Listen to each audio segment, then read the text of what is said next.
So ang atin pong welcome po muli sa ating Bible study. Ang atin pong pinag-uusapan ay ang ating Panginoong Hesukristo ay higit na dakila. Christ the Lord Jesus is presented as the preeminent one. Pinakadakila, pinakamahalaga. Hindi naman natin sinasabi na hindi mahalaga yung mga propeta, yung mga anghel, pero siya po yung dapat na dakilain, papurihan, pasalamatan at sambahin, no? Si Jesucristo sapagkat siya ang ulo ng iglesia, ng simbahan, siya ang nagtayo, siya rin po ang nagligtas, no? Siya ang nagbayad ng ating kasalanan. Siya ang banal at nag-iisa na bugtong na anak ng Diyos. So napakahalaga po na makita natin when we are pursuing the Lord sa ating buhay, gusto nating mas makilala si Jesus, nagbabasa tayo ng Bible, may mga character po, especially in the Old Testament na makikita natin, mga prophets and angels, at syempre, andyan pag-uusapan natin si Moises. Pag naririnig po natin ang pangalang Moises, alam natin na talagang laging connected yan sa mga makapangyarihan at mga himalang gawa ng Diyos, di ba? Siya yung ginamit ng Panginoon. Bumukas ang dagat na pula. Ano pa? Yung 10 salot, di ba? Na dumating sa Ehipto. Hinampas niya yung bato. Lumabas ang milyong-milyong galon ng tubig para painumin ang maraming Israelita. So napaka lakas ng Panginoon na kumikilos kay Moises. Iginagalang si Moises. Kapag nabasa nyo nga po yung Bible nyo, I think it is in the book of Jude, no? Yung namatay si Moises, 120 years old, makita natin na pinag-aagawan yung kanyang katawan eh. Pinag-aagawan ng Diablo tsaka ni Archangel Michael, di ba? Alam niyo ang dahilan? Kasi nga ang mga Israelite talagang prone sila into idol worshiping. Kaya nga nung ang katawan ni Moises ay pwedeng gamitin ng kaaway para sambahin ng mga tao. Hindi ba sa panahon natin ngayon may mga katawan ng mga tao na sinasamba? Yung buhay may kilala ba kayong ganon? Nilalagay nila yan sa mga salamin, di ba? Hindi yung mga kahoy totoong tao talaga. Yung mga remains na ginagawang santo, di ba? Kung paano na lang nila sambahin. Pinapakitaan ng di ba?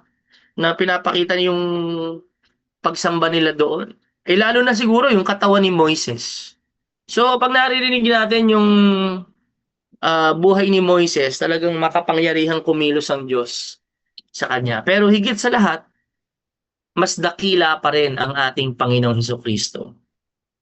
Pakibasa po sa Hebrews chapter 3, verse 1 hanggang 6. Ayan, Sister Lola.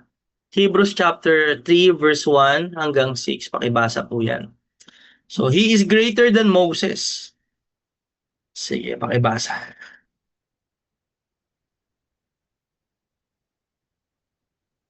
Ayan.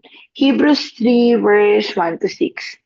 Mga kapatid, sa pananampalataya at kasama sa pagkatawag ng Diyos, alalahanin niyo si Jesus, ang sugo ng Diyos at ang pinakapunong pari ng mga ating pananampalataya. 2.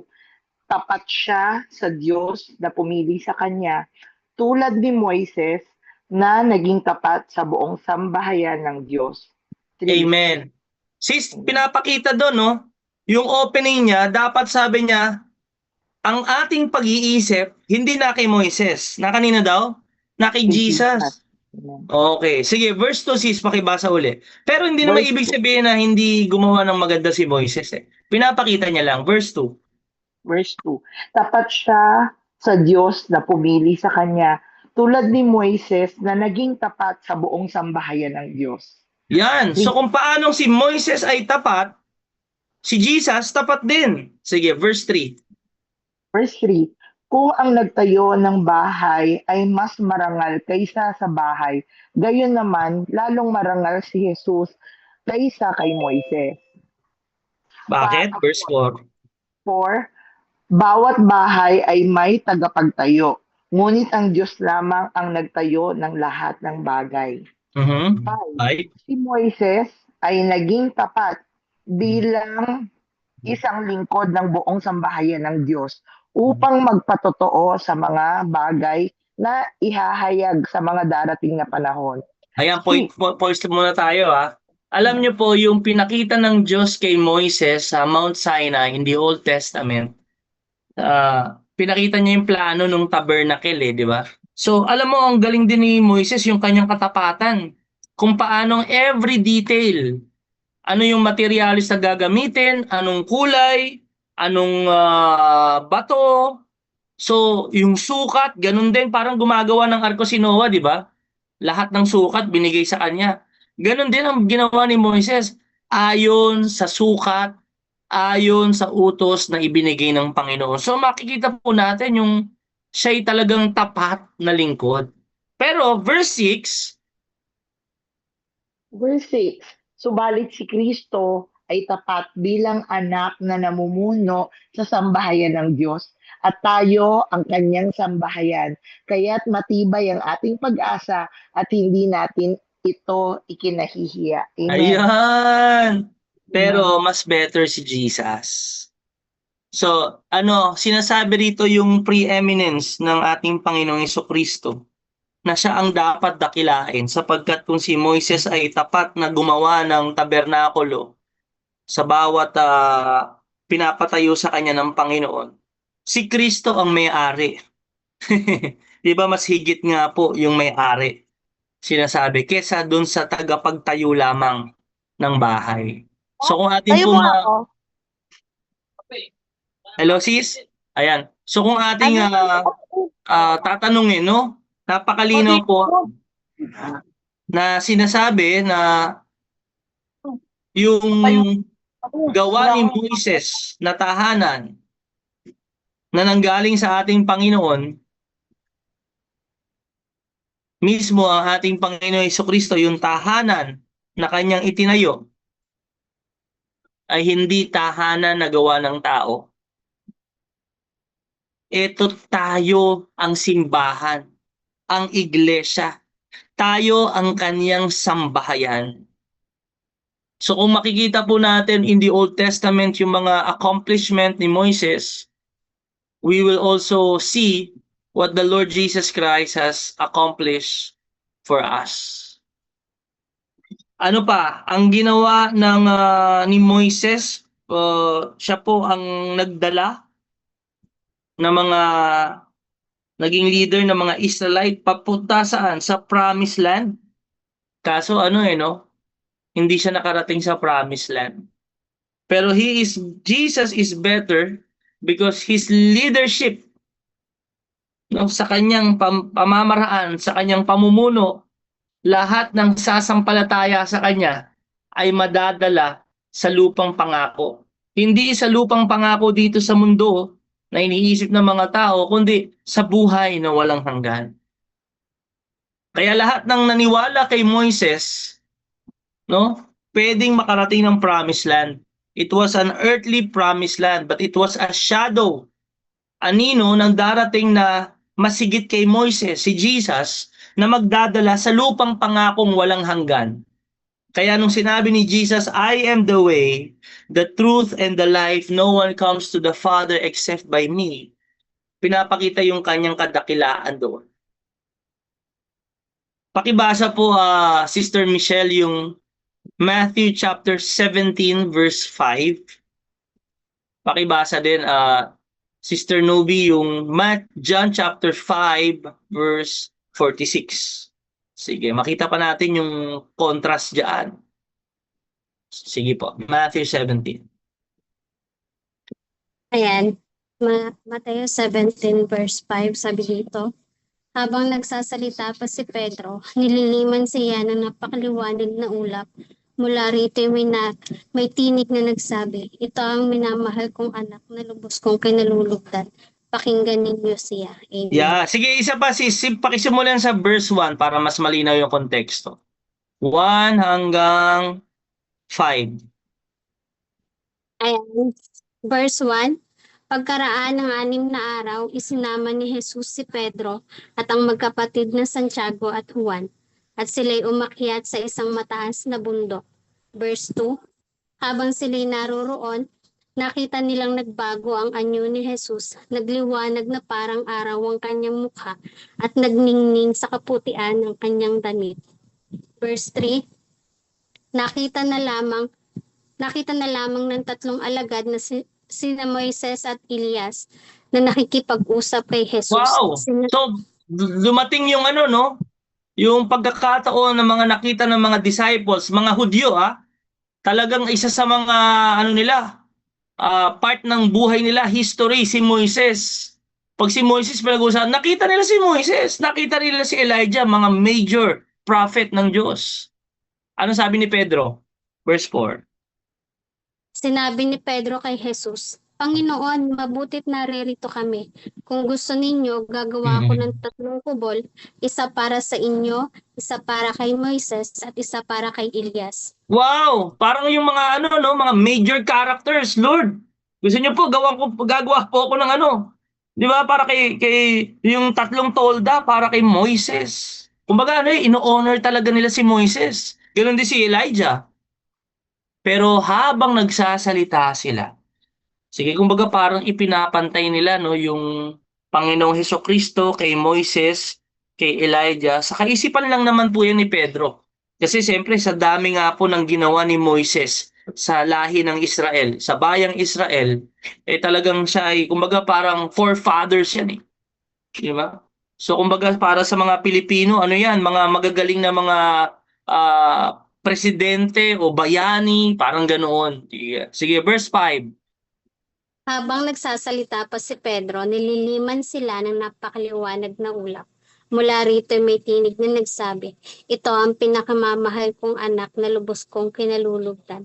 Pakinggan ninyo siya. Amen. Yun! Pinatahimik ng Diyos, ng Ama.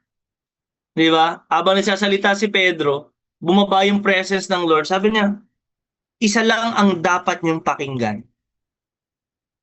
Sa kanilang 3, kay Moises, Elijah, kay Jesus, isa lang ang dapat pakinggan. Isa lang ang pinakamataas. Isa lang ang dapat takilain. Sino? Yung anak.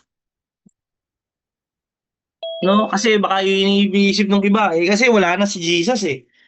Nung sa panahon ni Moises, wala pa naman siya noon. Diba yung incarnated son? Wala pa. Pero nandun na siya as word. Pero hindi, mismo ang Ama nagsasabi. In front of Moses, hindi rin sila nag-challenge dun sa sinasabi ng Ama because they know their place na merong mas higit sa kanila. Yes, they are recognized major prophets of the people of God, the Israelites, pero si Jesus pa rin. John chapter 5, verse 46. Amen. Ang sabi po dito, kung talagang naniniwala kayo kay Moises, maniniwala din kayo sa akin sapagkat sumulat siya tungkol sa akin. Amen. Yun! Biruin mo, si Moises ay sumusulat patungkol kanino? Kay Kristo. Patungkol sa ating Panginoong Hesukristo. So, ibig sabihin, he was telling of the coming Messiah. Yung sinasabi ni Moises, sa sinasabi ni Jesus, ako yun. Ako yung katuparan ng mga isinulat ni Moises. So makita po natin that Jesus, even in the religion of Judaism, yung mga Hudyo, even now, the Israelites, o yung mga Hudyo na nabubuhay ngayon, talagang high regard, high esteem yung binibigay nila kay Moises. Pero alam mo, sinasabi ng Bible, higit pa dyan ang ating Panginoong Hesukristo. No? Pangalawa po, una, Jesus Christ is greater than the prophets sapagkat yung mga prophets, they reveal the message of God. Pero si Jesus, higit siya ron because He is the Son of God. Higit pa siya sa mga angels because the angels are messengers, mighty, powerful beings. Pero si Jesus higit sa kanila. Bakit? Siya yung anak at siya ang tagapagmana ng lahat kahit ang mga anghel ay sumasamba sa kanya. Pangatlo, higit siya kay Moises. Marami na tayong nabanggit. Si Moises, ang tahaan ng tinayo, temporal. Diba? Hindi niya nadala ang mga Israelites sa promised land, pero si Jesus, dadali niya tayo sa walang hanggang pangako na buhay na walang hanggan. Ayan. Thank you, Lord. Pakibasa naman po. Tawagin natin si Sister Cheng para sa Hebrews chapter 4. Hebrews chapter 4 verse 1. Sige, simulan natin. To 13. Tingnan natin. Sige.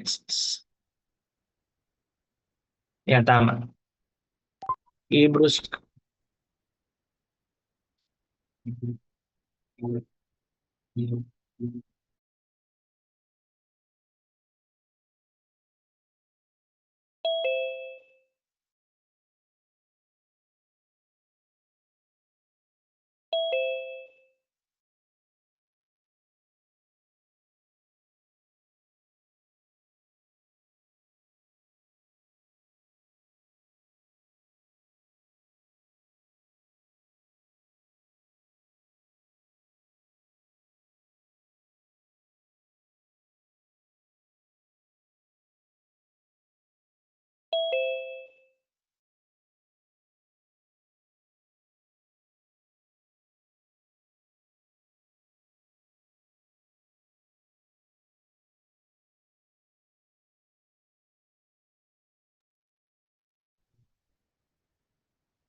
Sis Cheng, pause muna ha. So, ang Bible, sinasabi sa atin, yung pangako ng ano, patungkol saan yung pangako? Rest, kapahingahan. So, in the Old Testament, tandaan nyo po, bakit kailangan ng kapahingahan ng mga Israelita? Dahil sila'y matagal ng alipin sa Ehipto. Forced labor, kahit ayaw nila magtrabaho, pinagtatrabaho sila, wala po silang pahinga doon, hirap na hirap sila. Pero sa pamamagitan niya, sino itong tinutukoy na ito? Si Joshua. Dadalhin niya ang mga Israelita saan? Sa promised land. Kasi nga namatay na si Moises, no? Nandun sila sa wilderness. Ingay. Ayan. So si Jesus, ang kanyang buhay ay hindi lamang physical rest ang kanyang ibibigay sa atin, kung hindi eternal rest, eternal life in heaven. Sige sis, pakituloy nga po.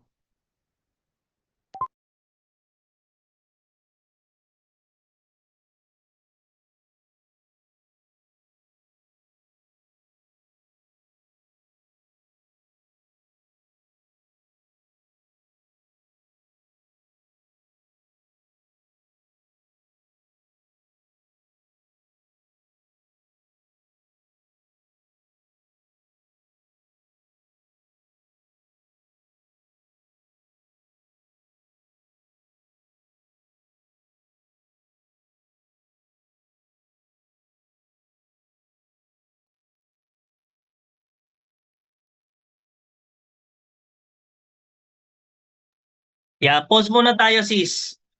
Alam niyo yung storya. Kung hindi niyo alam, ito ang storya niyan. Namatay na si Moises papuntang promised land. Hindi siya makakapasok. Ngayon, sa panahon po ni Joshua, no? Makikita natin na nakarating sila. Pero bago sila makarating dun sa promised land, sinabi rito na hindi sila nakapasok eh. Sino po yung tinutukoy niya? Sabi dun sa verse 6, ang mga unang nakarinig, yung mga lolo nila, mga tatay nila, na nakarinig na, dadalhin tayo sa promised land. Bakit hindi sila nakarating dun? Kasi hindi sila sumampalataya. Nung sinabi ito na hindi sila sumampalataya, simple lang. Kasi nung nagpadala po ng mga spies o espiya, di ba? Para tiktikan yung promised land. Nakapunta sila doon, nagpadala ng 12 spies, di ba? Kasama doon si Joshua at si Caleb. Pagkatingin nila doon, nakita nila yung ubas, ang lalaki ng bunga. Kailangan ng 2 tao para buhatin mo yung isang cluster ng ubas. Sabi nila, ang ganda doon. Talagang blessed tayo doon, makakapahinga tayo, magandang lupain. Kaso may mga nakita rin silang higante. So pagbalik nila, yung 10 ang nireport nila, 12 spies yan, 10 espiya, ang report nila, nako, bumalik na tayo ng Egypt. Mamamatay tayo, apakan lang tayo nun, para tayo mga tipaklong. Hindi sila sumampalataya sa Diyos. Samantalang itong si Joshua at si Caleb, sabi kasi na, mga higante lang yan, mas malakas ang Diyos natin. Kasama natin ang Panginoon sa pakikipaglaban. Pero anong ginawa ng 10? Bad report. At dahil nga dun sa bad report na yon, hindi sila naniwala. Kaya hindi sila nakapasok. Actually, dun sa unang generation na nakarinig ng magandang balita, 2 lang ang nakapunta sa Promised Land. Hindi kasama si Moises, si Joshua lang at si Caleb.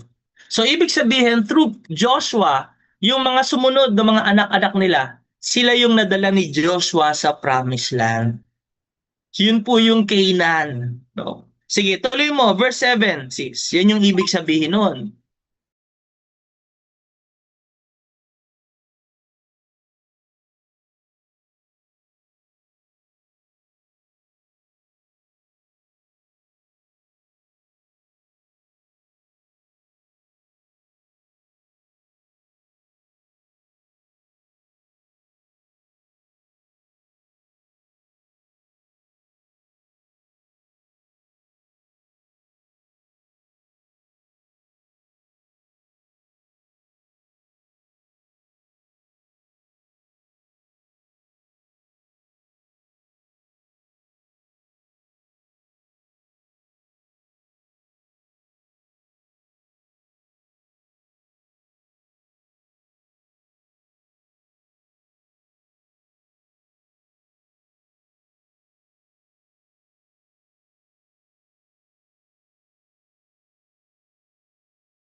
Thank you, sis. Salamat sa Lord. So si Joshua, ang tinutukoy dito, actually ang ganda ng pangalan niyan no?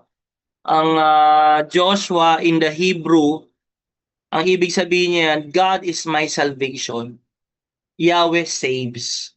Pero ang translation niyan sa Greek, Aramaic, in the New Testament, Jesus. No, so in the Old Testament, si Joshua, dinala niya po yung mga Israelites sa Promised Land. Talagang nanagana sila doon. Pinagpala talaga sila doon ng Panginoon. Nakaranas sila ng kapahingahan. Mula sa paglalakbay, sa pagkaalipin, naranasan nila yung rest. Pero si Jesus, bakit siya higit kay Joshua? Kung si Joshua ang naging daan, ginamit ng Diyos para makarating sila ng Promised Land, that is earthly Promised Land, Jesus is greater kasi si Jesus, dadalhin niya tayo sa eternal Promised Land. Yun po yung eternal rest, eternal life in heaven. Kaya napakaganda po nito. Kasi sa panahon nila Joshua, pag binasa niya yung inyong mga Bible, ano rin sila dun Talagang inaatake din sila dun ng mga kaaway Pero bakit higit ang kapayapaan, kapahingahan na binibigay ni Kristo?